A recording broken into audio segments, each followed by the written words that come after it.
ঘরে ঢুকেই দেখি বসার ঘরের সোফায় হলুদ চাদর গায়ে দিয়ে কে যেন শুয়ে আছে। লোকটির মুখ দেখা যাচ্ছে না, তবে রগ ওঠা ময়লা পা বের হয়ে আছে। সোফার হাতলে যে গোলাকার দাগ, তা ওই পা থেকেই এসেছে বলাই বাহুল্য। রাগে আমার কান ঝাঁ ঝাঁ করতে লাগলো। রান্নাঘরে জড়ি চা বানাচ্ছিল। আমাকে দেখেই হাসি মুখে বলল, চায়ের সঙ্গে কি খাবে? ঘরে কিছুই নেই, লুচি ভেজে দেব? আমি শুকনো গলায় বললাম, কে এসেছে? আমি জানি না, মগবাজার থেকে এসে দেখি উনি শুয়ে আছেন। করিম দরজা খুলে দিয়েছে। তোমার নাকি কীরকম আত্মীয় হন। অনেকক্ষণ আমার মুখে কোনো কথা এলো না। 2 দিন পর পর এ কি যন্ত্রণা। গত সপ্তাহে এসেছে 2 জন। এর মধ্যে একজনের আবার ফিরে যাওয়ার ভাড়াও ছিল না।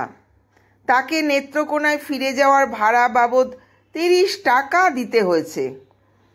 আমার হিসেব করা বেতনে 30 টাকার দাম আছে। মাসের 20 তারিখে অফিস থেকে ফিরে নতুন একজন মেহমানকে দেখলে আমার সঙ্গত কারণেই মন খারাপ হয়। তুমি হাত মুখ ধুয়ে বারান্দায় গিয়ে বসো, আমি চা নিয়ে আসছি। কতদিন থাকবেন কিছু জানো নাকি? না, তবে বিছানাপত্র নিয়ে এসেছেন, কাজেই দীর্ঘ পরিকল্পনা থাকা বিচিত্র নয়। জড়ি মুখ নিচু করে হাসল। এর মধ্যে হাসির কি আছে কে জানে। জড়িকে আমি ঠিক বুঝতে পারি না।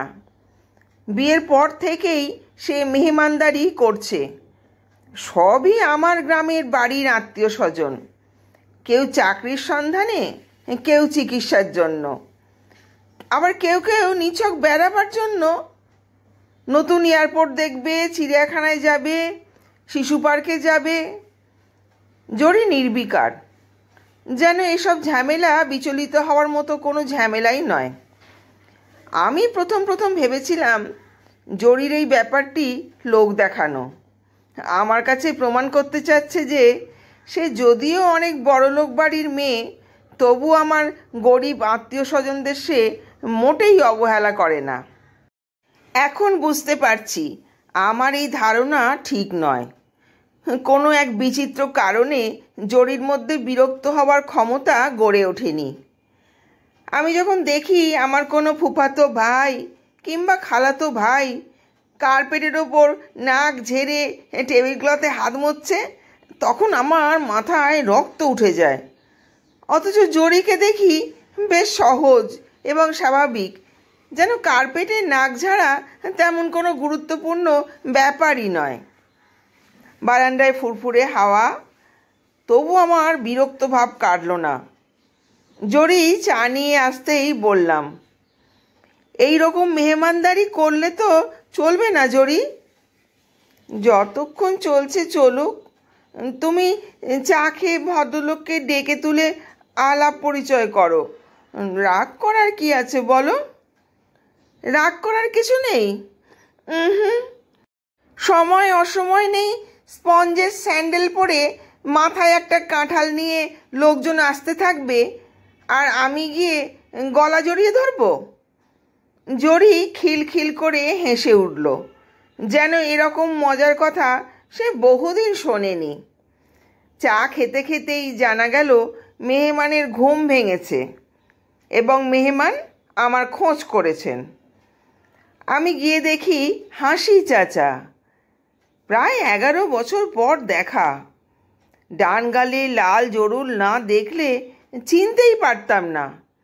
কি চেহারা হয়েছে! মাথার চুল উঠে গেছে, সরু সরু হাত পা। আমাকে দেখেই বললেন, বিয়ে করলি, খবর তো দিস নাই।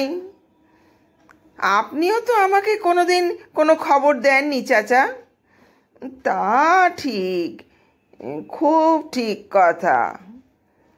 আপনার শরীরের এ কি অবস্থা হয়েছে? মরণ রোগ। মরবার সময় যেসব অসুখ বিসুখ হয় সেই সব ভাবলাম মরবার আগে একবার দেখে যাই, বৌমাকেও দেখি। বৌমার খুব প্রশংসা করি লোকের কাছে। আমি জরিকে গিয়ে বললাম, ইনি আমার হাসু চাচা। তুমি যার বাড়ির থেকে ম্যাট্রিক পাস করেছিলে? হ্যাঁ, এই প্রথমবার দেখলাম মেহমান দেখে বিরক্ত হওনি।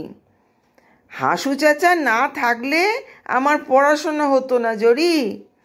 জরি হাসতে হাসতে বলল, পড়াশোনা না হলে আমার সঙ্গে তোমার দেখা হতো না, কাজেই আমাদের দুজনের দেখা হওয়ার পিছনেও তোমার হাসু চাচা। রাতে হাসু চাচার অবস্থা খারাপ হলো, আকাশ পাতাল জ্বর। আমাদের পাড়ার আফজল ডাক্তারকে ডেকে নিয়ে এলাম রাত 11টায়। ডাক্তার বললেন, এত সিরিয়াস রোগী হাসপাতালে নিতে হবে। হাসু চাচা শ্বাস টানতে টানতে বহু কষ্টে বললেন, হাসপাতালে যাওয়ার প্রয়োজন নাই।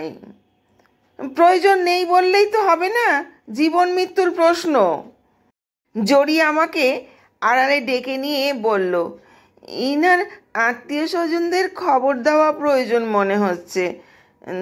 কেমন করে তাকাচ্ছেন দেখো না। তুমি আমার ফুপার কাছেও একবার যাও, ফুপাকে নিয়ে এসো সঙ্গে করে। ফুপা অবশ্যই এলেন না। জরির আত্মীয় স্বজনরা কেউ কখনো আসেন না আমার এখানে। তবে তিনি হাসপাতালে ভর্তির ব্যবস্থা করে দিলেন। রাগী গলায় বললেন, শুধু শুধু বাড়িতে ঝামেলা করবেন না, হাসপাতালে দিন, আমি বলে দেব ভালো খোঁজ খবর করবে। বাসায় ফিরে দেখি হাসু চাচার অবস্থা আরও খারাপ হয়েছে। আমাকে চিনতে পারেন না, কথা বললে জবাব দেন না, মাথা ঘুরিয়ে ঘুরিয়ে চারদিকে তাকান। জরি একবার পানির গ্লাস নিয়ে ঢুকতেই অবাক হয়ে ডাকতে লাগলেন, ও মিনু, ও মিনু। জরি ফ্যাকাশে হয়ে বলল, মিনু কে? আমি বললাম, হাসু চাচার মেয়ে, অনেক দিন আগে মারা গেছে। হাসু চাচা টেনে টেনে বললেন, ও মিনু, ও মিনু, বেটি কাছে আয়, আয় না।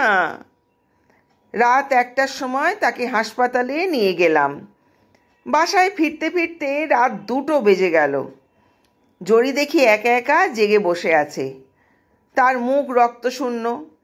একদিনের পরিশ্রমে চোখের নিচে কালি পড়েছে। অবস্থা কি তার? বেশি ভালো না, স্যালাইন দিচ্ছে। তুমি কি চা খাবে 1 কাপ? না, এত রাতে ইচ্ছে করছে না। খাও না, আমার খেতে ইচ্ছে করছে। হাত মুখ ধুয়ে বারান্দায় গিয়ে বসো, আমি নিয়ে আসছি। আমরা ঘুমোতে গেলাম প্রায় শেষ রাতে। বাতি নিভিয়ে বিছানায় উঠতে জরি মৃদুস্বরে বলল, তোমার হাসু চাচার যে একটা মেয়ে ছিল মিনু, এই কথা কিন্তু তুমি আমাকে কখনো বলনি। এটা এমন কোনো দরকারি কথা নয় জরি। জরি অনেকক্ষণ কোনো কথা বলল না। তারপর হঠাৎ বলল, মাঝে মাঝে তুমি যখন আমাকে খুব আদর করো তখন কিন্তু আমাকে মিনু ডাকো। আমি কোনো জবাব দিলাম না। জরি বলল, হাসু চাচার মেয়েটি কখন মারা গিয়েছিল? ক্লাস 9-এ পড়ার সময়। মেয়েটি কেমন দেখতে ছিল? আমি জবাব দিলাম না। দীর্ঘ সময় চুপ করে থেকে জরি আমার হাত ধরল। ভালোবাসার গাঢ় স্পর্শ। বাড়ির অস্পষ্ট আলোয় জরির মুখ অবিকল সেই বালিকা মিনুর মুখের মতো দেখাতে লাগলো। সেই মুখ আমি ভুলেই গিয়েছিলাম। বন্ধুরা, গল্পটা ভালো লাগলে চ্যানেলটাকে সাবস্ক্রাইব করো। সবাই সুস্থ থেকো, ভালো থেকো। নমস্কার।